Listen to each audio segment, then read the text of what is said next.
Good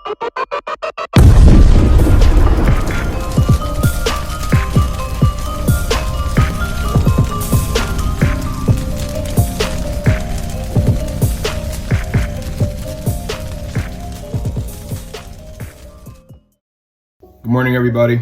Striker here from The Forge. There is an issue or a debate, kind of a discussion going on right now. This is about the Billy Carlson and Wes Huff quote-unquote debate and the way the aftermath of that debate is kind of being carried out. I'm watching a lot of the Christian channels. I shouldn't say I'm watching a lot of them. I've seen a lot of the videos kind of in the aftermath.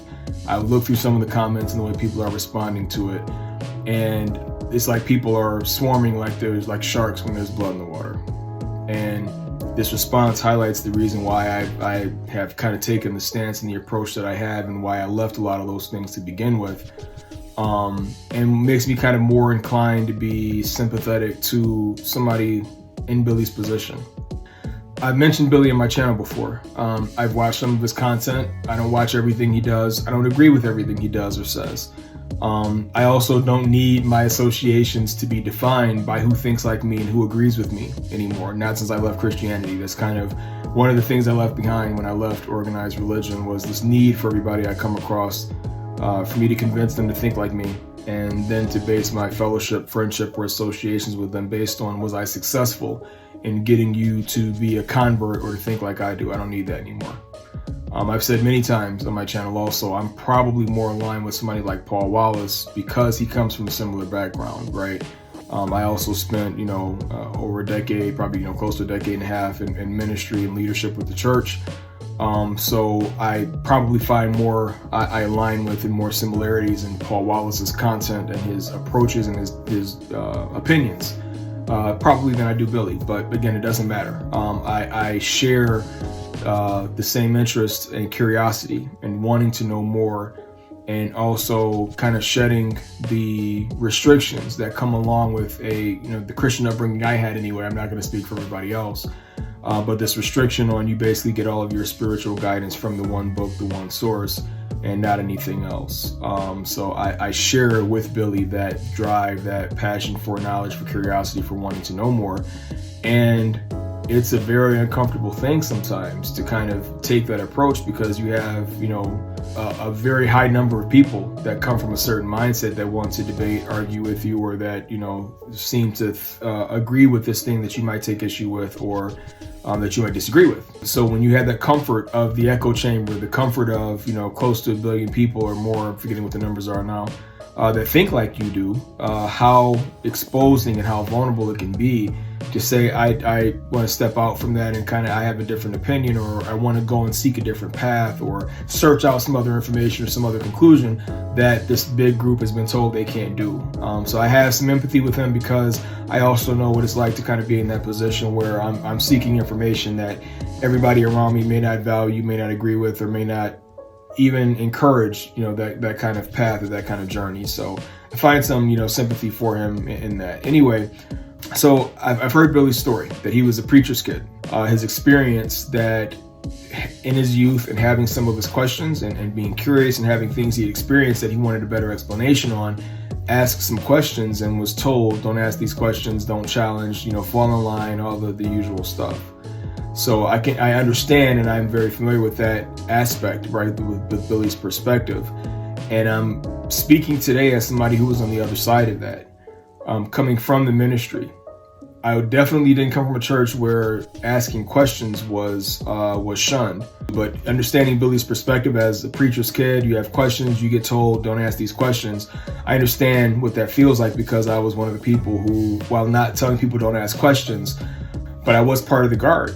When people come to you and say, yeah, I have this question, I have this challenge to my faith, or this, person that's telling me whatever, I was one of the people who would circle the wagons and tell you from the sanctity and the peace of that wagon circle, this is how you think. This is what verses you bring to them. This is how you protect your faith. So never shunning questions and discouraging people from asking them, but to kind of give them the response that encouraged them along that Christian way. I was one of those people. So from that perspective, I kind of look at this whole interaction a little bit differently. I spent most of my ministry fanning the flames of a 1700-year-old debate and feeling somewhat satisfied and accomplished that I thought I'd maybe move the needle in that debate a little bit, but in honesty, I hadn't.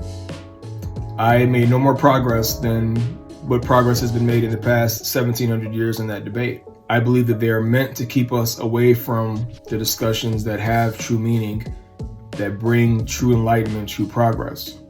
And that is discussions of human empowerment and human cooperation, making an effort to embrace those with differences instead of realigning and religioning. Religion, that's to me what religion actually means, and what it looks like is constantly religioning, separating and regrouping with somebody else based on I don't agree with you anymore. I'm going to go and find people who think like me and agree with me, and I'm going to fellowship with them instead. So the word religion in my mind, just every time I think about it, I think religion, constantly separating, dividing, and going to find another group to call home. And I think that by itself is destructive in nature and contrary to what will bring true progress to us. So here it is. I wouldn't have approached the discussion that way. And I'm not here to Monday morning quarterback. I'm here more so because of the responses that I'm seeing and just wanting to kind of see if I can take advantage of this discussion while it's hot and kind of bring up some of the points I talk about in my videos of why we should maybe be approaching things a little bit differently. From my perspective, let every jot and tittle of the Bible, let every word, every line be historically accurate from the moment it was first written. Okay? I'm sure every biblical scholar is going to have their sources, their books that they believe are more correct than others, and they believe their version of events, their interpretation of events, their version of the Bible, their denominational beliefs, whatever. There's always this constant, back and forth of however many thousands of denominations there are in Christianity, and every scholar is going to have their own collection of writings, books, everything else that they feel kind of tells the story. Have all of that. I don't care, right? I don't care. Let it all be correct. Let it all be accurate for all 10,000 versions. I don't care. And why don't I care? Because textual or historical accuracy is not the point. The point is, for me, I refuse to ever again in this life align with anything that has so little value for life, human life especially. You can keep all the drama of every story, all the flair, and I don't need to convince you that the story happened differently or that it's not recorded correctly. I'm saying that keep them all exactly as they are. I'm not serving anything that has the approach to human life and treatment of humans the way that the Old Testament God did. And it's my opinion that I'm in good company. I firmly believe that this is what Jesus also emphasized during his time in ministry. He didn't call the Pharisees and Sadducees a generation of serpents and vipers just because they were corrupted or because they had started using people or keeping the people oppressed in some way.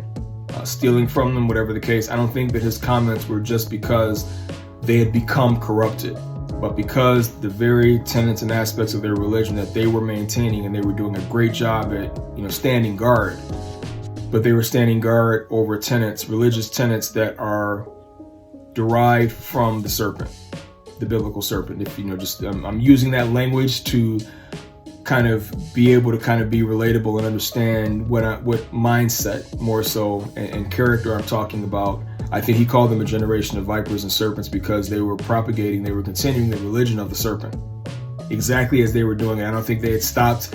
I don't think the Levitical priesthood at that time had strayed from what originally was there. I think Jesus recognized the true influence, the lack of regard for human life that has so many death penalties in there, and recognizing that wasn't coming from the source of love and light. And it's in this aspect that, taken from any version of the Bible in its 4,000 plus year history, that shows me what I don't want to be like anymore. The challenge is not one of textual and historical accuracy. It's a values question, one of the benevolence of your soul. And it's a challenge of what do I see as the best version of me, the best version of humanity? And how do we get there? It's not by these debates, by the egocentric celebration of winners, or the teasing and mocking of those who didn't dominate in a certain discussion or dominate somebody else. It's by seeing the value, seeing the creator, seeing the infinite potential in every other person that we come across. none of this really surprises me as far as how these things are carrying out right now, because I don't believe anything else could come from a book that has everybody thinking about and following the feats and the privileges of a chosen people. I think we'll all be much better once we stop constantly religioning first, right? And accept that everyone is different. Life is about not caring about how many things we're different on, but embracing and accepting that everybody around you, everybody is different than you. And finding out how to go on, how to still embrace them, be accepting and loving of that person because of the millions of things, literal millions of things you have in common, and not just a few or a few dozen things that you have differences on. And until we all make up our mind that those similarities, that the cooperation and empowerment of humanity is the more important thing, we're going to always be having, kind of circling back to this lower frequency thinking. And hey, this person won a debate, let's celebrate them. This other person got destroyed, their career is over. All these headlines I'm seeing, this person, proven it, whatever, and his career is over and whatever. We're not getting anywhere with that. And I think that kind of behavior highlights to a lot of people why this isn't the right move or the right place for them anymore. But saying all that to say, that's what I think the real crux of the issue is. It's unfortunate this went down the line of historical and textual accuracy debate. It's not that for me. Keep all the writings, keep it all exactly as it is. The question for me is more one of values, and preferring to support and promote something that has a value and a regard for human life, knowledge, and empowerment, like I feel Jesus and the creator he represented did, not like what we see in a lot of those stories. So keep them. Have the stories be, as accurate as possible from the first time they were written. I don't care. The stories as they stand, with all of its textual accuracy and historical accuracy, as it stands, shows me something I do not want to serve and do not want to be like. And that I think is destructive the more humanity chooses to do that. Take the good, take the principles that are actually beneficial and benevolent and that help people and help you. Take those from that still. But we have to learn how to draw the line somewhere and realize where embracing a certain mindset could potentially be destructive for us and for other people around us. We have to be able to find those similarities, find ways to embrace people that think differently. You can still learn a lot from, understand why they think like that, understand what sources they get it from. And you never know what you might glean or what you might gain from that. So it's unfortunate that a debate happened at all instead of a kind of sharing of ideas and an open-mindedness to why this person has gone that way, why they think this way, and try to better understand that. And then even worse so, now that it's been framed as a debate with a clear winner or loser, people are kind of flocking to celebrate their respective sides as opposed to just, trying to figure out a better way forward, that we don't have to harm anybody, mock anybody, tease anybody. And I would have been saying the same thing had Billy Carlson had a debate and everybody was kind of getting behind him and saying, hey, this is great. Because the second we start getting behind somebody and celebrating the downfall or the plight of somebody else, we're back to square one. We're back to doing what religion teaches us to do. And you can find somebody that doesn't think like you, doesn't believe like you, that you basically agree that they have, the worst of, that they deserve the worst of whatever comes to them. That has to stop. And I want to reemphasize here that I no longer need to make others believe like I do, or to leave where you are, where you're most comfortable. But I will share with you a question that I had to ask myself eventually. That question was, can I be the best version of myself through the Christian lens or the Christian process? And the answer was yes. For a very long time, the answer was yes. The version of me that was in Christian leadership and ministry was better than the version of me that came before. So for a long time, that was true. And if you conclude that you are the best version of yourself, the most loving, the most empathetic, the most caring, through the Christian process or where Christianity has brought you, then by all means, please continue, stay where you are. For me, that answer changed to no when I started confronting the mindsets and the conclusions that I had picked up through Christianity. What do I mean by that? It means that I had to confront the feeling of, and it took a lot to admit this, very honest introspection that was not a comfortable process. But I had to confront the fact that I wouldn't vocalize it, but in my heart I would feel some type of vindication or justification when you watch the events or the misfortune in someone else's life, especially when that person doesn't share your lifestyle, and even more so when you've presented them the option of following the way that you follow, joining your church. You've ministered to them, you've evangelized to them, you've reached out to them and given them an invitation, and they rejected it. And again, people that are just living outside the lifestyle, you kind of look at as they kind of got what they had coming, or what, they're getting the results of the way they're living. But for somebody that had rejected it, it really felt like a vindication. When you would see something unfortunate happen to that person, like I told you, you should have walked the way I walked. You should have kind of left your lifestyle and joined mine. And in your mind, this kind of plays out like this wouldn't have happened to you. That was a mindset that I had to confront. The extreme cases of that, when a non-Christian, and this goes for all three of the Abrahamic religions. My background was Christianity, but I know for a fact these mindsets and scriptures and teachings exist in all of the Abrahamic religions.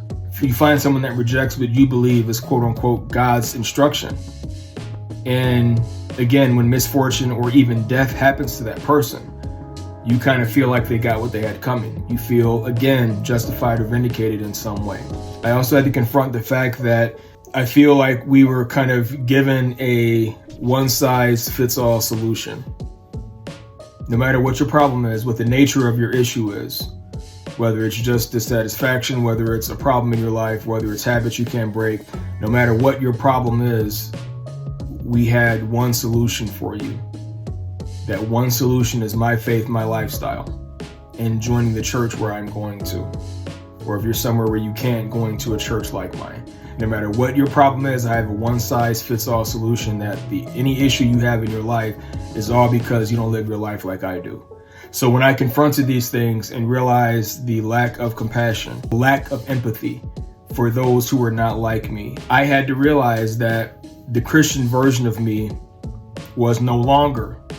It had been at one time. The Christian version of me at one time was the best version of myself, but I reached a point 9-10 years ago where I realized that the Christian version of me was no longer my idea of the best version of myself. It wasn't the most loving, the most empathetic, the most compassionate. It wasn't the most Christ-like. And it became clear to me upon asking those questions and giving my honest response that the time for my relationship with Christianity had come to an end.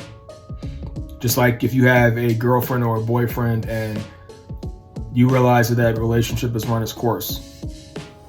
You've reached the limit of all you all could do for each other, or you got to a point where you were growing apart and that relationship was no more compatible. It wasn't the best place for you to be anymore. You had outgrown it. It was time for you to move on. And I kind of reached that place. It was time for my relationship with Christianity to come to an end when I asked these questions and realized that I was not the best version of myself when I was in Christianity. When I realized these things, I had to ask myself, right? I didn't want to just have this conclusion that I'm no longer the best version of myself and just, oh well, or just leave the church and not do anything else. I had to figure out, okay, if that's not it, what am I missing? What was I looking for? What did this new version of myself or better version of myself that I was trying to envision, what did that look like? And from there, once I had that picture in my mind, how do I pursue it? What do I have to go and get or study or consume or whatever to get to that point of having that best version of me within reach? So then it became time for me to step away from the Christian process and come to embrace what I felt like I was missing. But emphasizing too that again did not mean turning away from it. It meant to me taking the good that I had learned, taking all the good that I'd picked up along the way, and bringing that with me into my next stage. It wasn't a matter of, okay, this is all wrong and I'm going to leave it. No, there were good things. And again, that Christian version of me was better than the version that came before. But as I start looking at the version that comes after, I realize that, okay, this time has come to an end. Where I have to go next, I can't go in the Christian process because it violates some of those guidelines in terms of the things we were allowed to study, the things we were taught to believe, and especially the way that we were taught to approach other people.